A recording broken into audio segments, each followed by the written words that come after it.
Shalom Chavrim, I'm Stephen Ben-Nun. You're watching Israeli News Live, and war on North Korea's doorstep seems to be more realistic than ever before.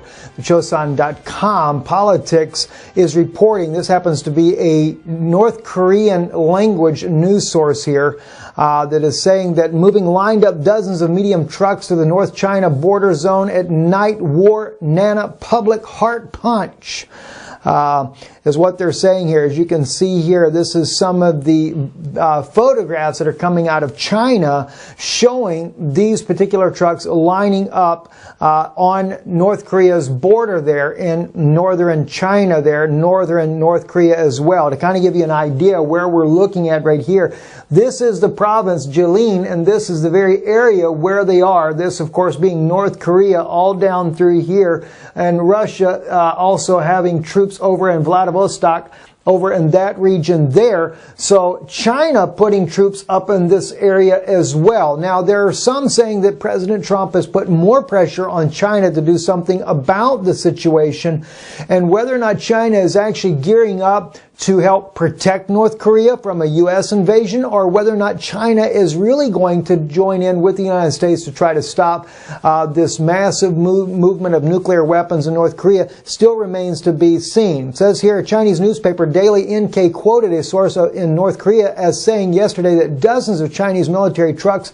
lined up around the Tumen River in Yanji City, Jilin province, reported. According to the reports, a truck similar to a military truck used by the Chinese People's Liberation Army near Yanji City on the 25th of last month moved its tail for 4 days. They are said to have used nighttime mainly to avoid the eyes of the residents. So 4 days they were moving in this military convoys up into this region here. Now, if we remember, we reported here on Israeli News Live sometime back that the Chinese had also moved the Dongfeng 41, the intercontinental ballistic missile that carries up to 10 nuclear warheads, and of course too close to North Korea to actually be used on North Korea. So why has China moved the Dongfeng 41, their feared nuclear ICBM, to that northern region as well is really not quite known for sure.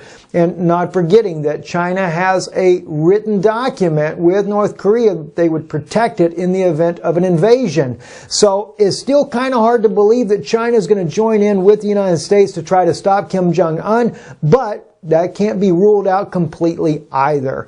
Also, going back into Ukraine, 53,000 feet over Donetsk, Ukraine, the U.S. Air Force RQ-4, a Global Hawk UAV, has been doing some spying on eastern Ukraine there. So much for the United States not being involved with the Ukrainian military, or are they doing it without Ukraine's blessing? I highly doubt it. Anyway, here, if you know anything about this particular area, Donetsk is right in this region here. Luhansk is up here in this region here. And this Global Hawk actually is covering all of eastern Ukraine there, seeing exactly what type of military forces are in there. They flew, of course, right straight across Ukraine through Ukrainian airspace there, unimpeded at 53,000 feet. So the question is, why is the U.S. Air Force using such a drone? Of course, a drone also that is capable of carrying missiles as well on board. Very interesting situation. On top of that, we also have RT reporting here, glory to Ukraine, death to the enemy's thousand march to mark the Nazi collaborator Bandera. That's Stepan Bandera, by the way. His birthday on RT. Of course, he died in 1959. But there is huge protests that support him. And of course, he actually went on both sides of the fence there. He supported Nazi Germany back in the early 40s there, and then after Ukraine became liberated, then he turned his back on the Nazis, ended up being imprisoned and put into a concentration camp as well. So he always fought for an independent Ukraine, and no doubt as RT is reporting him more as a Nazi collaborator, and yes, that is true. He was clearly a Nazi collaborator early on in his push for Ukraine to be independent to begin with from from the government powers at that time there. Just kind of shows that they are gearing up for a massive war there against eastern Ukraine, and no doubt as well against Crimea. That is only about to come. We know Petro Poroshenko has said that he will not rest until all of Ukraine is once again liberated from the Russian, as he considers it, the Russian threat there. It seems like Russia, though, has been there more to protect the majority Russian public there that lives in eastern and as well as Crimea. There's very strong Russian background of those people there, and Russia seems to be trying to defend those people from the oppression of the neo-Nazi, and clearly a neo-Nazi regime that is working inside of Ukraine today. Definitely not liberators of the people at all, but bringing back the neo-Nazi type of ideology that Adolf Hitler once used himself there. Moving on, as well, as many of you are already fully aware of Iran right now. Nine more have been killed, hundreds arrested overnight as the national protests in Iran have continued, according to the local media.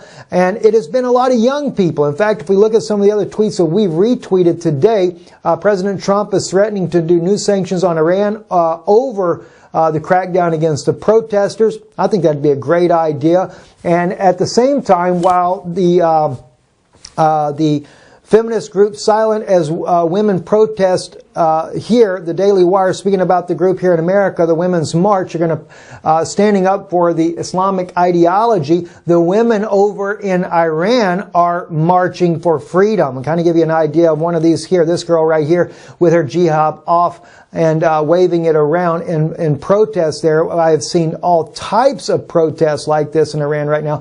While our women are fighting with the empty hands, some coward men hide behind their guns. They attack us with gun. We attack them with our voice. Please support us with your tweets. This is again as women that are protesting for religious freedom and not for being suppressed by the women. This man right here, Armin Navabi, also showing his mother before the revolution that happened back in 1979, where there was religious freedom in Iran, and of course afterwards, what she had to be like afterwards there, the oppressiveness of the Iranian government there, enforcing, you know, with everything they can, their ideology of what should be going on there. But there are just amazing amount of protests there. I actually had one video there where the Iranian guard was actually running over the protesters with their vehicle. Very, very sad situation there to see this. Let me see if I can find that real quick here. Geez, I don't know where that tweet is now, but the Iranian military guard, using their vehicle as a weapon against protesters, was running them down in the streets there. I've got to have that on here. I know I do, and I'd love for you guys to be able to see this here. Let me just see if I can quickly find that real fast here. I actually retweeted quite a few of these tweets here that was going on. I don't actually see it there, though. But anyway, yes, I actually watched that just earlier. Check out our Twitter page. Those of you that are not following us on Twitter, we do a lot of things on there that we don't do here on Israeli News Live, just sharing some of these other tweets out there. There's several different pages out there with my name on it, but what you want is the one you see on your screen here, Israeli News Live at Stephen Danoon, which is my pen name that I write under, Stephen Danoon. You can check that out. Join us there on Twitter, because we're always bringing out other news that we see that happens on there that we don't necessarily get a chance to bring everything out here. I'm Stephen Danoon. You're watching Israeli News Live. Shalom and blessings to you today.